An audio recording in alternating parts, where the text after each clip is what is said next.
কাৰ্বি লোকসংগীতৰ এক অপৰিহাৰ্য কণ্ঠ হ'ল পখিলা লেকথেপি। তেওঁক তেওঁৰ মধুৰ কণ্ঠৰ বাবে কুইন অফ মেলোডি হিচাপে জনা যায়।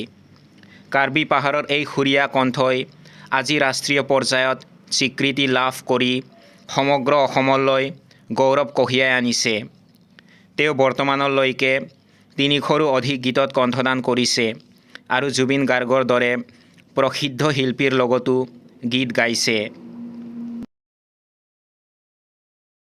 পখিলা লেকথেপিৰ জন্ম হৈছিল কাৰ্বি আংলং জিলাৰ ডকমুকা মূল বজাৰৰ ওচৰৰ দুপৰ টিমুং গাঁৱত। তেওঁৰ জন্মৰ তাৰিখক লৈ দুটা মত পোৱা যায়।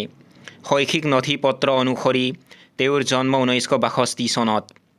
কিন্তু শিল্পীগৰাকীৰ নিজৰ মতে তেওঁ পলমকৈ বিদ্যালয়ত নাম লগাইছিল, গতিকে তেওঁৰ প্ৰকৃত জন্ম 1952 চনৰ আশে-পাশে হৈছিল।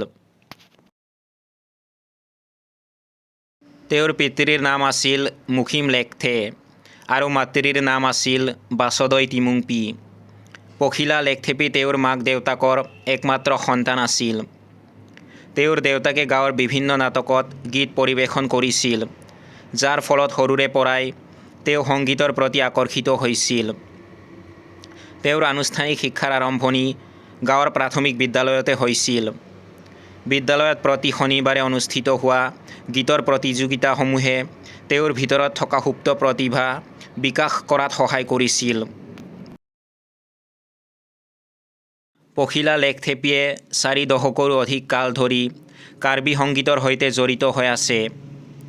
1964 চনত ডিফু কাৰ্বি ক্লাবত অনুষ্ঠিত হোৱা প্ৰথম কাৰ্বি যুৱ মহোৎসৱত তেওঁ অংশগ্ৰহণ কৰি পুৰস্কাৰ লাভ কৰিছিল।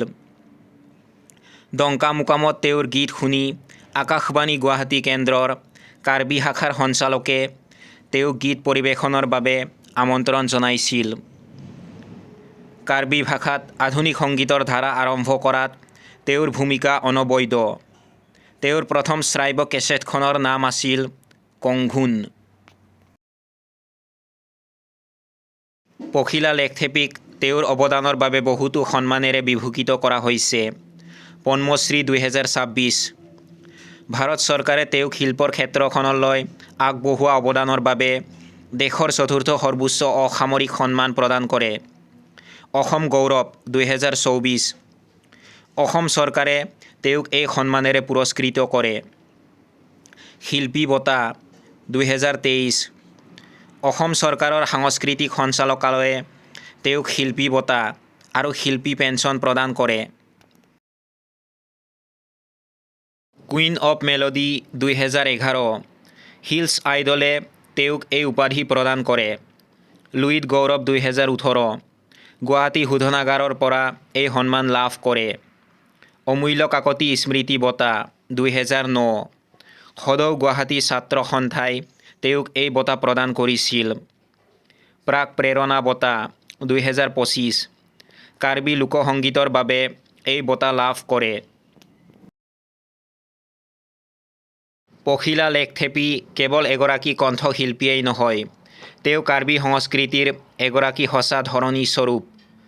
পাহাৰৰ সেউজীয়া বুকুত জন্ম লৈ সমগ্ৰ ভাৰতবৰ্ষতে নিজৰ পৰিচয় দাঙি ধৰা এই শিল্পীগৰাকী নৱপ্ৰজন্মৰ বাবে এক চিৰকালৰ অনুপ্ৰেৰণা।